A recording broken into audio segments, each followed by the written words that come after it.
Thanks everyone for coming out. I'm John Favreau, host a podcast called Pod Save America.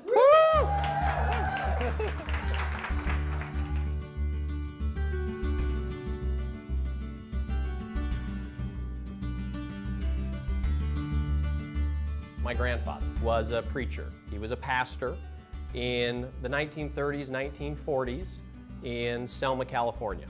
And World War II broke out, and he had a Japanese family in his congregation. And they were slated to be taken to an internment camp. And he fought against that. He wrote letters against it. He spoke against it, and it didn't work. And so on the weekend, he would go to the internment camp in Salinas, California, and lead them in Bible study. And he was run out of his church for doing that, because he was far too progressive for his church in the 1940s in Selma, California. But for him, it was a very easy thing, because his guiding principle was to follow the golden rule. Do unto others as you would have others do unto you. And it's how I try to live my life.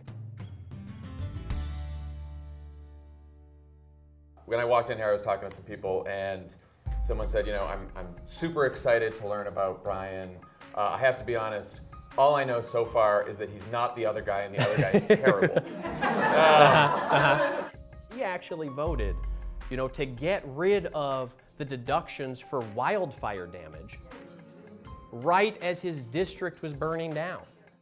7 of the 24 seats that we need are in California, and they are districts where Hillary Clinton won the district in 2016, but right now that there's a Republican still sitting in that district. And of those 7, I would say that Steve Knight is he might be the most vulnerable Republican of all of them. So knowing this, I sort of looked up Steve Knight and looked up his positions, and I'm like, all right, this has to be some guy who is some moderate Republican, because obviously he's come close to losing before and his district's on the edge. And that's not the case. No. He's a pretty right-wing Republican.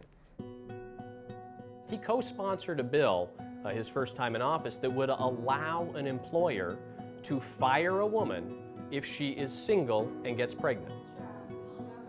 Yeah, he did. I know. It's hard to believe it. So we had a debate last year, and I raised this point to him, and he said, well, Bryan, what you don't understand is that, this legislation has a lot of points in it.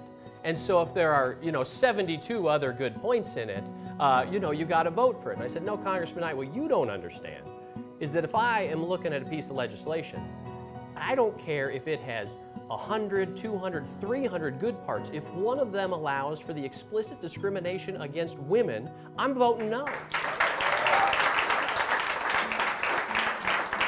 It's absolutely despicable that we have elected officials who just refuse to save lives.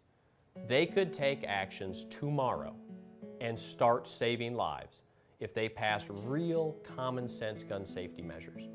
Just having a nationwide 14-day waiting period to purchase every gun. The studies show that would save 1,000 lives a year just by reducing the number of suicides. 1,000 lives a year we could save tomorrow if they passed it. And there's no reason that people should have weapons of war, assault weapons, bump stock, silencers. Those shouldn't be allowed. We need to fully fund our background search to make sure domestic abusers, suspected terrorists, people with mental health illness aren't getting their hands on these weapons. And if we fund that system and we have universal background checks, we can start saving lives. We can have a safer community. Now, the guy I'm running against doesn't believe in any of these. He's got his A+ rating from the NRA. He takes the corporate gun lobby money and he tries to stand in front. So these fires have been burning. This is a perfect example. The fires are burning. Our district is on fire. Our neighboring district is on fire. Julia Brownlee's in our neighboring district. She flew back immediately to be with the people, to provide whatever on-the-ground help she could. Steve Knight didn't. He stayed in Washington, D.C. to vote for this BS concealed carry reciprocity bill so that anybody can go online, pay $60 in Virginia, and carry their concealed weapon right here in our backyard. So instead of helping people who were dealing with a wildfire disaster, he wanted a vote to make our communities less safe. I just think that's sick and it's wrong. reading the news every day, every week can be pretty depressing. Politics can be pretty depressing these days. What gives you hope? This, I can tell you the difference between last year and this year, it is night and day. The number of people who are energized and engaged. I try to go speak at least one high school every week. And so a week, 2 weeks ago, I went to a high school and I did 4.5 hours of a town hall. So over that 4.5 hours, I spoke to 500 17-year-olds. And they were so knowledgeable. They were so informed, and I talked to their teachers and they said they've never experienced this before. But this president has really awoken something.